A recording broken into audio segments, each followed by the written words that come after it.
Welcome to my Unit 8 presentation for Chief Fire Officer 3, Training, Professional Development, and Emergency Management. My name is Keith Williams, and I am an industrial firefighter and an operator at a oil refinery in Southeast Louisiana. I have been an operator for 20 years at the facility, and I have also been a responder with our response organizations for 15 years. I am certified or qualified as a hazmat tech, firefighter, and an emergency medical technician with our refinery's rescue squad. I volunteer on my off days as an EMT, and I also volunteer as an adjunct unit instructor with my state's training division teaching ICS courses.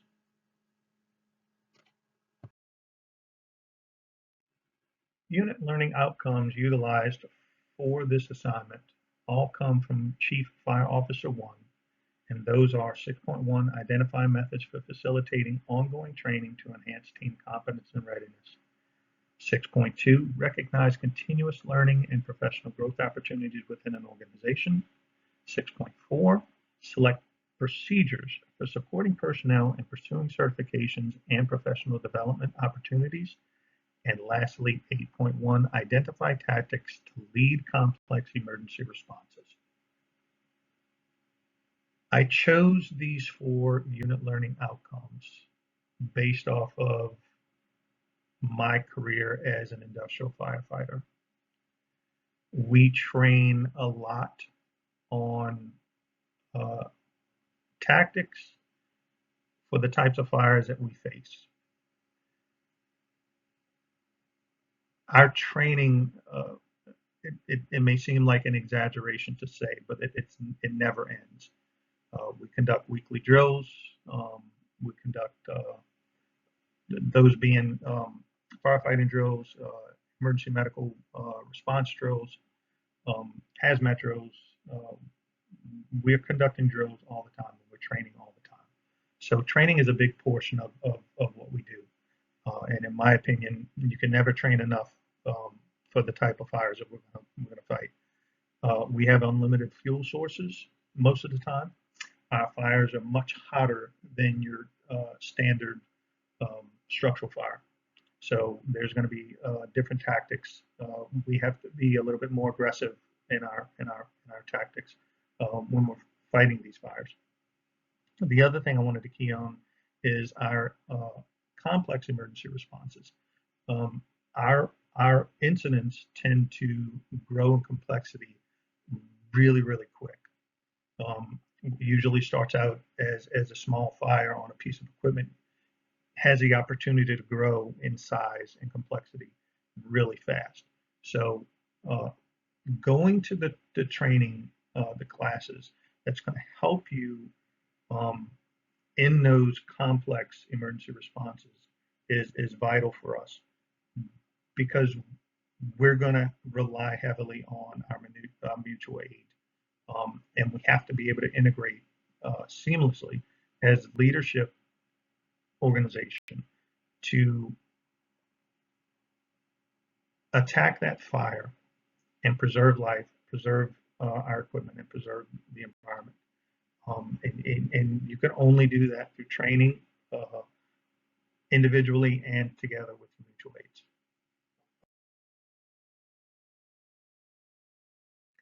Identify methods for facilitating ongoing training to enhance team competence and readiness. Chief Fire Officers should, through threat and hazard assessments, identify potential areas of opportunity for training within their respective districts. Chief Fire Officers should work diligently with their mutual aid partners for scheduling of these training opportunities. Care should be taken to ensure that training is realistic to the potential scenarios and within the legal confines of the mutual aid agreements. Chief Fire Officers, while working with their respective mutual aid partners, should foster a collaborative environment so that cross-training on equipment, team operations, and functions can be made available. This training is essential during the clear sky days. That way, when the dark sky day happens, The responding units from all agencies can work together seamlessly toward a common goal. Often, agencies differ on their tactics, their equipment, and communications, so a clear understanding from all agencies involved is a must to not only protect the lives of the responders, but also to protect the community and the environment. There is going to be a difference district to district, municipal versus industrial. There's going to be a difference in a lot of things. Mostly is going to be equipment. Your tactics are also going to change a lot. So having these training scenarios where you bring in your mutual aid partners, um, public, private, that's essential. You don't want to try and figure this out when the incident happens on a dark sky day. You want to figure this out before that happens. When you need to employ those resources, when you need to deploy together at an incident, you don't want to try and figure out who's doing what, where, when, and how. That's the reason why you want to have those threat and hazard assessments to identify your areas. That way you could establish what to train on, what to drill on, and get all of those things hashed out before you need it, before the day comes when you need that plan.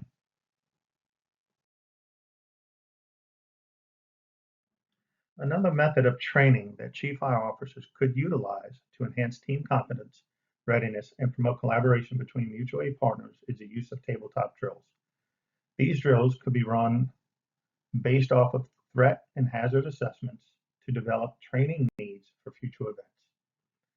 Through these drills, needs assessments could be analyzed and prioritized to enhance training schedules and assist with budgeting. Having representatives from all response fields is key to developing plans as accurately as possible while conducting these drills. Drills are also an excellent opportunity for networking amongst the responders, and it helps to foster healthy working relationships through public-private partnerships. This goes back to what we were talking about earlier. Um, if you have your mutual aid partners at the table when you're doing drills, not only are you going to make those networking connections, not only are you going to talk about the differences in equipment, um, your mutual aid partners, that's really where you're going to find out who brings what to the table. And based off of your threat and hazard assessments, conduct those drills. If you have to, get into the weeds, get in, down and dirty on your after action review, post drill, and conduct another one. Implement your changes and then test it again. We can't train enough for a job that's trying to kill you, right? This is a very dangerous job. Firefighting is not easy. It's full of all kind of hazards, and you can't train enough. And to have good training that actually means something to the responders, it is my opinion that the best way to do that is to train with your mutual aid partners. You have to. Um, for nothing more than knowing who's available, what's available, and what they could bring to your organization whenever you're faced with, an animal that gets out of control. That's. I mean, to me, it's one of the best things you could do. Learning and professional growth opportunities within an organization. Chief fire officers must always promote and support an environment of continuous learning. Ensure that your training officers are readily available to support crew members with any training requests that may require traveling to out-of-state locations. Chief fire officers should also foster open communications concerning training and potential for career advancement. Their understanding of training opportunities are crucial for promoting specific advancements within his or her districts. It is also vital that the required time is being allotted for members to attend training as allowable per the station schedules. Check with local and state universities to inquire about programs that could be available to civil servants. Private organizations may also sponsor municipalities through local or state programs which may provide more opportunities for continuous education and training. Chief fire officers, know your people, know where they want to go, know what their career goals are, and support them. Support them leading by example, doing the same for yourself. Know the procedures, know the career paths, know the lines of progression, and use them to your advantage and the advantage of your crew members. Again, that could be in-state, could be out-of-state, could be through private um, entities, private organizations. Uh, Check with your local schools, your VOTEC schools, your college universities. They may actually have contractual agreements with the municipality um, for certificate courses or for courses towards a bachelor's degree. But you won't know unless you ask. So ask the questions. Get out there and try and learn what's available for not only yourself, but your crew members. Recognize continuous learning and professional growth opportunities within an organization. We're talking about inside the box. We're talking about inside the fire service. We're looking at state-sponsored training, federal-sponsored training, public-private sponsored training, your municipals, your state fire academies, and then lastly, your EDSAC and Pro Board certifications. We're going to expand on these a little bit in the next couple of slides, but the one I really want to key in on is your public-private sponsored training. So you may have, based off of your hazard assessment for your district or your region, your area, you may have a private industry that has a specific hazard that they're going to build a response plan to. So this is something about along the lines of what I'm talking about. That hazard specific training that's only specific to that one private entity, that's going to be an excellent source um, for your crews, for your subordinates and yourself. It's going to be usually specific to certain things, whether it be a hazard or could be pieces of equipment. Um, that's the kind of stuff that you want to search out within your district and see if you can't make those opportunities available. We'll talk again in the next couple of slides on your state and your federal training. Again, recognizing continuous learning and professional growth opportunities within an organization. So we're going to open up on these from the previous slide, your state-sponsored training. So what we're talking here, we're talking about your state-level OSEP courses, your state-level drills. Here in Louisiana, on our state's website, not only do we have a training opportunity tab, but we have a tab for drills. And these could be regional, these could be district, these could be statewide drills. Those are an excellent resource, a very, very excellent resource for training, um, uh, especially when you start getting into the regional and the state level. And it kind of gives you a bigger picture of how things work when you get into these larger disasters, man-made and natural disasters. Any classes that are sponsored by the state, that's going to bring in outside instructors.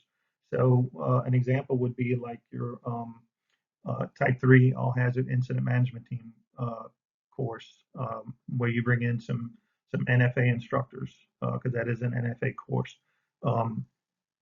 That's kind of along the lines of what I'm talking about. If your state sponsors, for example, the National Disaster Emergency Management University's NEMBA, that's your National Emergency Management Basic Academy. That's an example of bringing outside instructors into your state to give specific courses. Federally sponsored training, that's going to be any of your consortium schools. That's going to be your CERT-C. That's going to be your Emertech out in Socorro, New Mexico.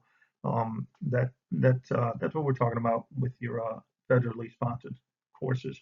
Also, you could be looking at courses at the National Fire Academy or at the National Disaster and Emergency Management University, formerly known as EMI, right?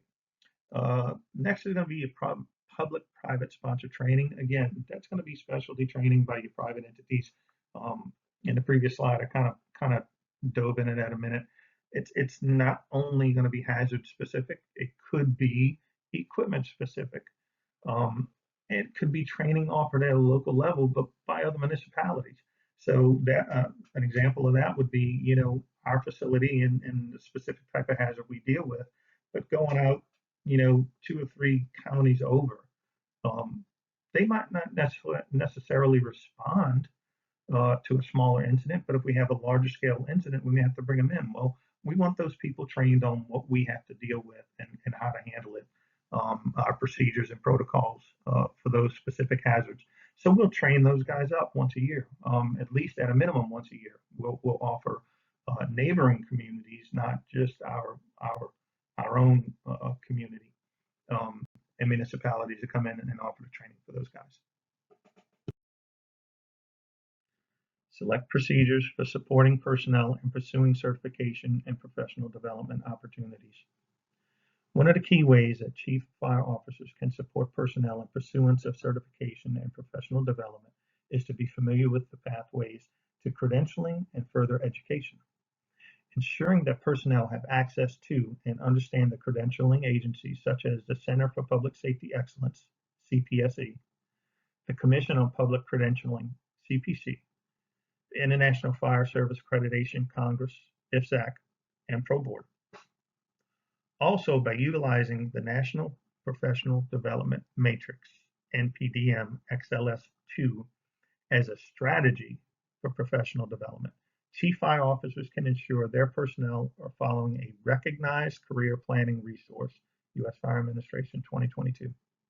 The National Fire Protection Association, NFPA, provides codes and standards in relation to job performance requirements, JPRs, for positions within the fire service.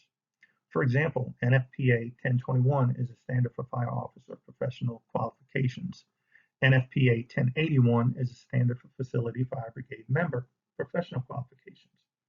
Chief fire officers should be familiar with standards such as these to also better advise their personnel and keep them abreast of training requirements, standards, and expectations for career advancements.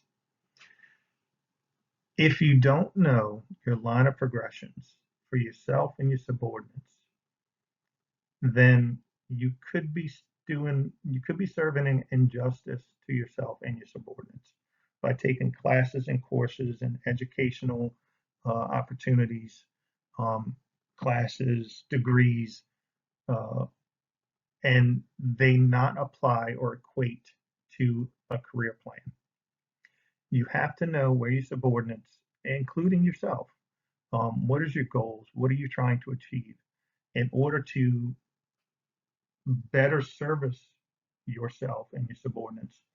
And understanding those lines of progressions, understanding those procedures and the professional development plans to get from point A to point B.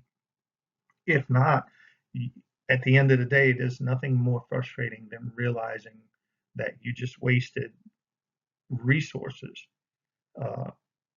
both monetary or not, time, whatever you want to look at it, whatever you want to call it. You wasted that time taking classes, doing education that's not going to apply. So, the first and foremost, figure out where you want to go, where you want to be, and then develop your plan to get there. Once you do that, the rest is up to you. But it has to start with a plan. And once you establish what your goal is or what the goal of your subordinates is, you could follow these matrices, you could follow these credentialing agencies and these standards and get from point A to point B in a timely fashion. Identify tactics to lead complex emergency responses. Some of the key ways Chief Fire Officers can identify tactics required to lead complex emergency responses are through training and experience. Although the experience is usually gathered over time, skills can always be honed by attending training. Position-specific courses that follow the command and general staff positions are a great resource for learning and practicing skills required for those leadership roles. Type 3 All Hazard Incident Management Team course is another excellent training opportunity that can help lay the foundation for positive outcomes in leadership during emergency management and emergency response. Chief Fire Officers can also familiarize themselves with Emergency Operations Center functional roles, referred to as Emergency Support Functions or ESFs, to better serve their districts, response areas, and state training during emergency responses.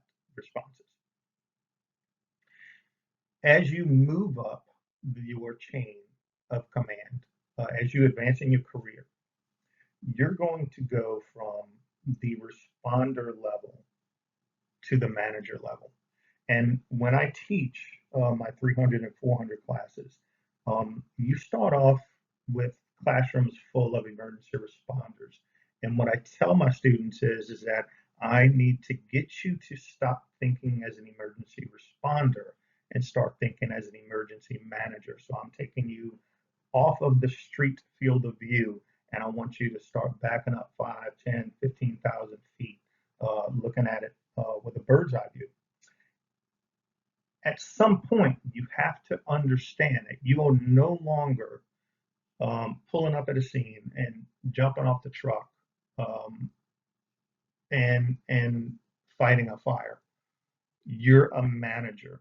So as a chief fire officer, you have to embrace that concept and that thought that, you know, I'm no longer in my position at the point where I could go hands-on with everything. And I have to take a step back and look at things from a higher altitude, a higher level of field of view.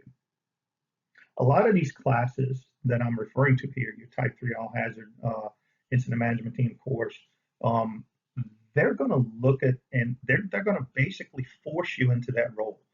So if it's something that you're not used to doing yet, because you have a smaller municipality, it's going to force you into that role where you're taking that step back and you're looking at things from a higher level, and more of a management mindset as opposed to a responder's mindset. So yeah, if you know the tactics come with experience, but also you have to have the training to assist you in learning the tactics or identifying the tactics that might be used. And then, you could apply those during training opportunities. So, yeah, absolutely. As chief fire officers, be aware of those tactics, be aware of those opportunities and chances to practice those. So that way, when the day comes, hopefully not. We wish for great days and no calls all day long, all year long. But as we know, that's not always the case.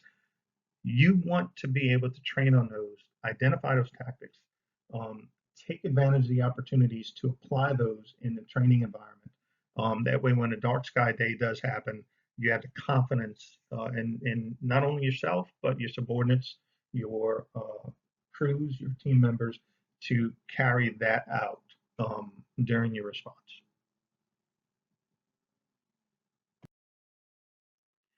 In conclusion, training is a never-ending process for all members of the fire service.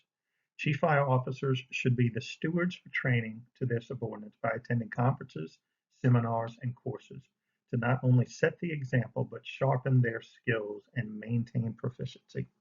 With continuous training, chief fire officers also stay on the cutting edge of technology and advancements in the fire industry.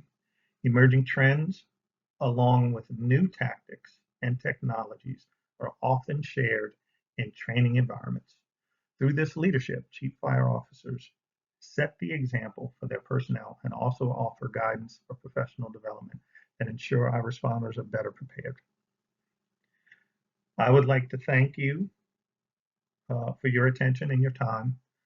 I know this has probably gone a lot longer than the 15, 20 minutes that were the base requirements for this assignment, but this has been an excellent course, and I thank you all for your time and attention.